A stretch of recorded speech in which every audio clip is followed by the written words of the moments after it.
pessoas que creem em Deus, que querem fazer a vontade de Deus. Então, se você quer fazer a vontade de Deus, a primeira coisa que você deve fazer é cuidar bem da sua casa. Bem no ponto de vista disso, do ponto de vista de Deus, não o seu, não o meu. O ponto de vista de Deus. Por quê? Se o Senhor não edificar a casa, em vão trabalhos que edificam. Então é muito importante a gente lembrar desse detalhe. Nós cremos em Deus, cremos que Deus tem um propósito para a nossa vida, tem um propósito para a nossa família, e Ele nos deu uma família abençoada. Filhos são presente de Deus.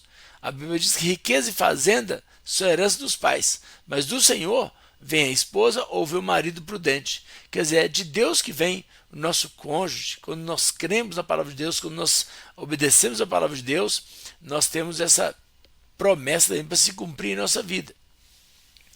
Que tem algo mais pior do que a morte. É a pessoa cuja mão são redes, são laços. E a pessoa fiel a Deus vai ficar livre dela. Então, assim, mesmo que você se envolva com uma pessoa que não presta, Deus vai te livrar dela, de alguma forma, porque você é uma pessoa que crê em Deus, que faz a vontade de Deus. Agora, às vezes Deus orienta, Deus mostra, Deus ensina, Deus chama atenção, como fez com Caim. Caim, o pecado jaz à porta, mas cabe a você resistir. Porque Deus não vai fazer isso para nós. É nós que temos que resistir. Sujeitai-vos a Deus, resistir ao diabo e ele fugirá de vós. Tem coisas que Deus vai nos mostrar, mas quem toma decisão é a gente. Quem tem que tomar algumas decisões somos nós, tá? Então, nós falamos dos pais autoritários e hoje nós estamos dando continuidade. Começamos na live anterior. Se você quiser seguir a sequência certinha, é só ir na playlist. A playlist está lá. O título dela é Tipos de Pais e Suas Características. Aí você vai ver na sequência todas as mensagens dessa série. E aí começamos os pais permissivos, que é o quê? O que caracteriza os pais permissivos? São aqueles pais que não estabelecem regras, ausência de regras. Gente, sem regras, a gente não viveria numa civilização. Então, como que a gente vai viver uma sociedade sem regras? Por quê? O desejo seu pode estar infringindo um direito meu. Então, quando estabelece direitos e deveres, estabelece as regras. As leis são um tipo de regra que não pode ser quebrada. Algumas leis, se for quebrada, é chamado de crime. Então, são coisas assim. Né? Fica parecendo uma coisa exagerada, mas isso começa a trabalhar na criança desde os primeiros momentos de vida dela, para entender que ela trabalha, que ela convive com outras pessoas e ela precisa saber que aquelas pessoas também têm seus direitos, têm seus deveres. Então, os pais permissivos, eles fazem tão mal quanto os pais autoritários.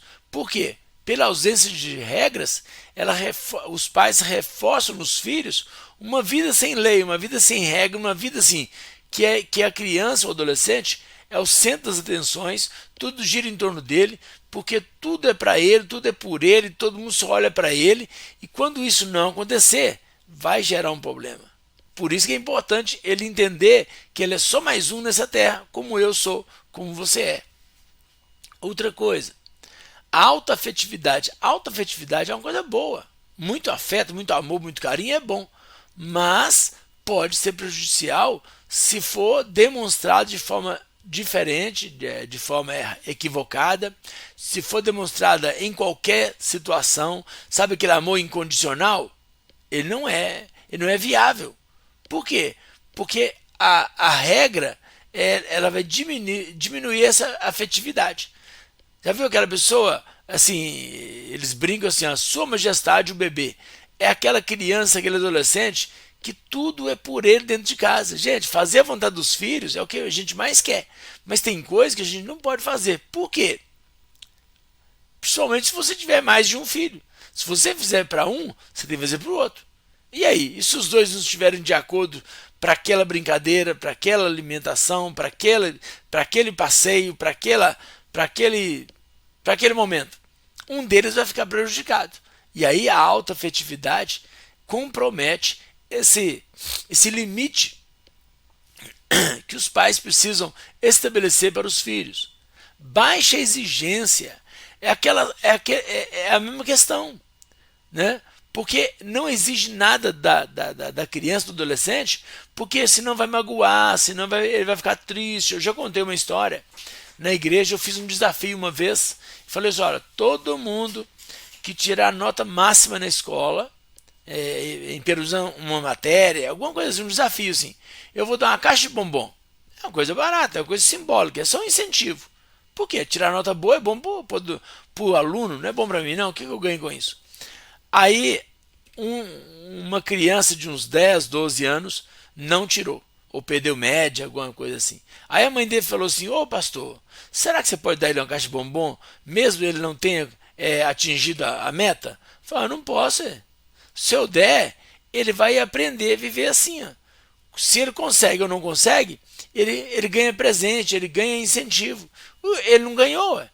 Aí ela pôs a mão na cabeça dele e falou assim, ô filho, não fica triste não, que o pastor não quer te dar, mas a mamãe te dá. Paciência, o filho é dela, ela faz o que ela quiser. E aí, ficou por isso mesmo. Eu não dei mesmo, porque o meu desafio é para quem conseguisse bater a meta. Então, eu não estava punindo, eu estava deixando de premiar, porque ele não ganhou. Se ele não ganhou, ele não merece o presente. Agora, quando a mãe reforçou aquela baixa exigência, eu não sei hoje como essa criança tá. Agora já é um rapaz, agora já é um adulto, agora já deve ter uns 20 e poucos anos. Eu não sei como que ele está agora, mas, né, a não ser que tenha tido algum tipo de intervenção de alguém para ajudar na criação daquela criança, ele deve estar em maus lençóis nesse momento, porque a mãe permissiva fez isso com ele. Alta afetividade, baixa exigência e receptividade diante de quaisquer desejos e ações dos filhos. É aqueles pais que tudo tá bom. Já viu aquela expressão assim, menino criar com vó? Porque dá aquela ideia de que a vovó tá mais tranquila, tá com mais, né, carinho, já não tá estressada mais, já é uma vovó, né? Geralmente a vovó já está acima dos 40, 45 anos. Então já viu que não adianta brigar muito, não adianta gritar muito, igual muitas mulheres gritam e correm para um lado, correm para o outro, para depois perceber que não adianta. Gente, a vida não se forma num dia só. A gente pode correr, que vai chegar um momento que você vai falar assim, não adianta correr muito não. Não adianta não, porque você não vai conseguir fazer tanta coisa. Tá? Muita coisa você vai idealizar, mas você não vai conseguir chegar. Porque não dá tempo, porque interfere em outras áreas, porque você tem que tomar decisões que você não está disposto a tomar, porque tem outras variáveis. E na nossa imaginação, quando a gente idealiza, a gente acha que aquilo vai acontecer naturalmente. Tá? Então, o que os pais permissivos fazem? Eles priorizam afeto e superproteção. Grava isso. Os pais, quando priorizam afeto e superproteção, são pais permissivos que estão estragando os filhos, estão maltratando os filhos. Eles estão despejando afeto a mais, estão superprotegendo e quando faz isso, prejudica. Por quê? Porque você não pode, né? Os pais não podem deixar os filhos para sempre, como diz assim, debaixo das asas. Tem que deixar que os filhos resolvam suas questões, resolvam seus problemas. Algumas coisas os adultos têm que entrar, mas outras coisas não. Por exemplo, se um adolescente ele cria uma situação lá com o colega de sala, deixa ele resolver aquilo lá. Para ele entender, porque se você adulto chegar lá e ameaçar o outro adolescente, ameaçar outra criança, você faz com que sua criança ou adolescente se torne totalmente dependente de você. Daqui a pouco ele tem 20 anos e a mãe tem que levar ele na papelaria para tirar um xerox. É assim, ó. Ele sabe dirigir, mas a mãe tem que sentar do lado dele do carro para ir com ele em qualquer lugar, senão ele não consegue dirigir. Ele consegue dirigir, ele tem carteira, ele tem habilidade técnica, mas ele não tem o emocional equilibrado porque a mamãe não está do lado dele. Se a mamãe não estiver dentro do carro com ele, ele não consegue tirar o carro do lugar. É uma coisa exagerada, mas acontece por aí. É aquele cara que casa se a mãe for morar com ele junto. E nós vemos problemas grandes de casais que não dá para morar com a sogra ou com o sogro. Gente, tem situações que o casal consegue se entender e por uma necessidade, talvez de doença, de algum tratamento médico, e o sogro e a sogra, o pai e a mãe, precisa, né, de morar com eles. Mas são casos isolados. O normal, o natural, é cada um na sua casa. Quem casa, quer casa. Então, mesmo que seja no mesmo lote, mesmo que seja vizinho, mas cada um cuida de suas coisas, porque senão muitos maridos ficam com problema porque a minha mãe faz uma comida melhor do que você. É, você quer que eu faça comida, mas a minha mãe fazia para mim, servia no prato para mim. Minha mãe quase que mastigava a comida e eu só engolia. E a esposa fala: mas eu não sou sua mãe, eu sou a esposa. E aí começam os conflitos.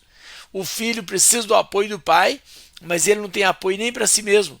Aí tem que ter o avô para ir lá ajudar o neto, para ajudar a neta, porque o pai, porque a mãe não toma nenhuma atitude. Gente, isso é terrível. É aquela moça que casa e era dependente da mãe. Ela tem mais contato com a mãe do que contato com o marido. Ela passeia mais com a mãe do que passeia com o marido. Ela fica mais tempo nos dias de folga, fica mais tempo na casa da mãe do que com o marido dela, seja em casa, seja passeando, seja em qualquer outra atividade ou cuidando dos próprios filhos. Isso é disfuncional para um casamento. Por quê? Andarão dois juntos se não tiver acordo? Se não tiver acordo, eles não andam juntos. Se não andam junto, eles vão ficar mais sem acordo ainda e acaba no divórcio e prejudica todo mundo. A superproteção